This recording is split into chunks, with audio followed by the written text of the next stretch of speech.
Moving on, Pakistan-occupied Kashmir has been marred by police violence. Over 14 people have been killed in the last 24 hours. Pakistani Prime Minister Shehbaz Sharif, in a post on X, showed solidarity with Spain as it battled wildfire, but he's yet to speak on the killings in Pakistan-occupied Kashmir. These are the visuals from Mirpur, where a busy marketplace erupted into chaos. Smoke can be seen billowing from a nearby shop amid continuous sounds of gunshots. People left their belongings on the street to hide for cover. Moments later, a police van entered the scene to pick up the victims. Clashes were reported in Rawalakot as well for a second consecutive day. Remember, ambulances were seen carrying injured protesters.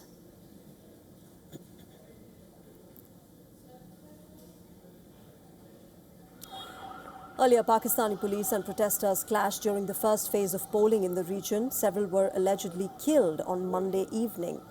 According to the Awami Action Committee, PoJK-based outfit leading the protests, at least 67 people have been killed by Pakistani forces between 5th of June and 28th of July in Pakistan-occupied Kashmir.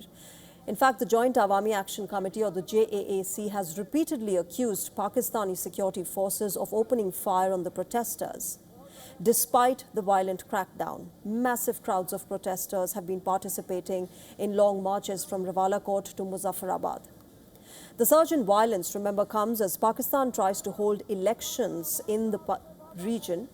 Protesters are demanding the end of 12 refugee seats in the assembly. Pakistan claims that these seats aim to provide representation to refugees belonging to the Indian side of Jammu and Kashmir.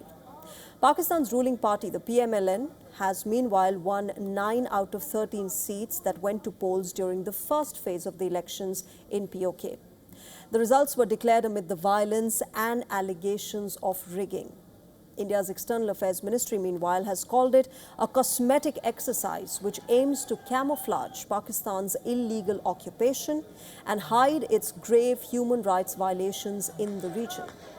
New Delhi also reiterated that Union territories of Jammu and Kashmir are an integral part of India. The current cosmetic electoral exercise is nothing but an attempt by Pakistan to camouflage its illegal occupation and hide its grave human rights violations in the region. All right, let me welcome my guests on Race to Power tonight. Adil Farooq Raja joins us. He's a journalist and former military officer of the Pakistan Army. He's joining us from London at the moment. Major Raja, good evening and welcome to WION.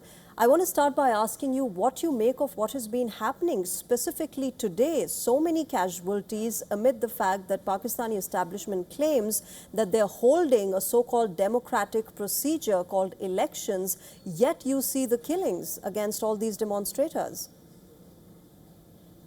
Yeah, the protest, which started 48 days ago, today is day 48 of the current round of protest.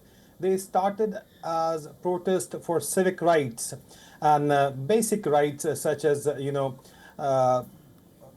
because of the livelihoods impacted by inflation. People wanted cheap electricity, maybe because water produces hydropower, and hydropower, most of the water in Pakistan comes from Kashmir. So the people in AJK wanted the facilities which they think are their right and which are basic human rights actually in any modern society. But the problem is that the Pakistani military-led establishment cannot fulfill these demands because the social contract has already been broken between the people and the state, because to fulfill these demands you need to have a functioning economy, you need to have, let's cut to the chase, enough money to fulfill the demands of the people. But the Pakistani state is on a ventilator economically right now, metaphorically speaking. It is running on one economic bailout to the next economic bailout, and the priority is debt servicing. And then the second priority is defense spending. So you do not simply have enough for the public sector development expenditures left to fulfill the demands of these protesters. And then, spectacularly, the so-called hard state concept of Field Marshal Asim Munir came forward. in which once you obviously cannot fulfill the demands of the people, then you go on and use force on the people, and force have been used. And let me tell you that this is nothing new. For 78 years, this has been going on. And once you talk about elections, well, elections have been managed by the military in Pakistan for 78 years in their own favor. It's nothing new. The only difference this time around is that there is awareness to this massive corruption and electoral rigging by the military-led establishment. There's a massive discontent and dissent within the people of Pakistan, and as a result, the Pakistani state typically is resorting to violence to suppress the dissent. So Major Adil, you're saying that the Pakistani establishment doesn't have the money.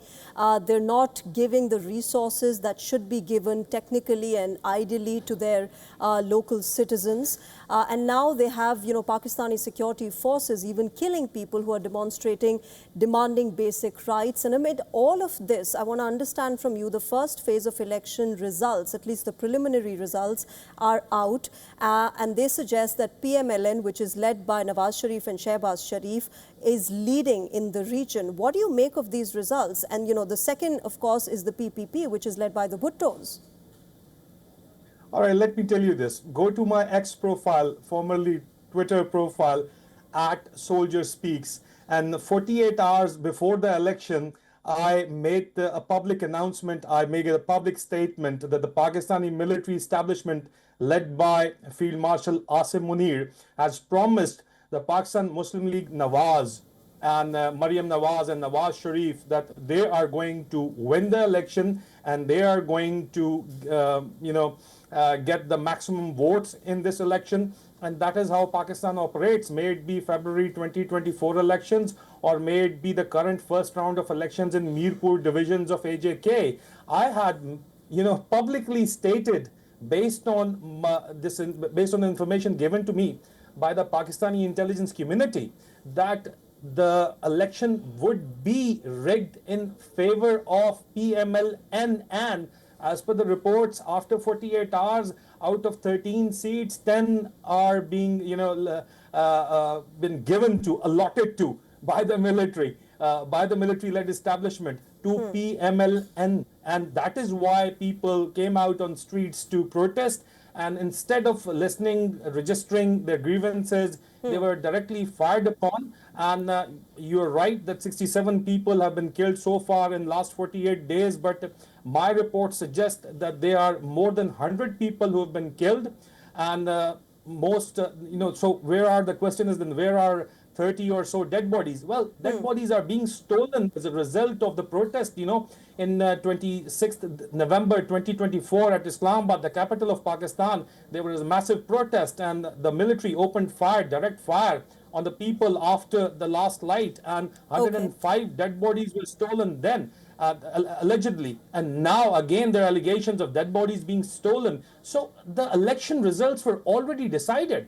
This is not an election, this is selection. And irrespective of less than 10% voter turnout, they have decided to give away the election to, as per the settlements behind closed doors. So this is no election. This is a mockery of the election process. And that is what the Pakistani military-led establishment is used to. And because of these practices, there is political instability. And because of political instability, there is economic instability. All right, I'll leave it there. Major Adil Farooq Raja, thanks very much for joining us and giving us a perspective of what's been happening in the POK. Hopefully, there will be no more killings and, local innocent civilians will be spared by the Pakistani security forces. But thanks very much for joining us at the moment on WION. My pleasure. Thank you.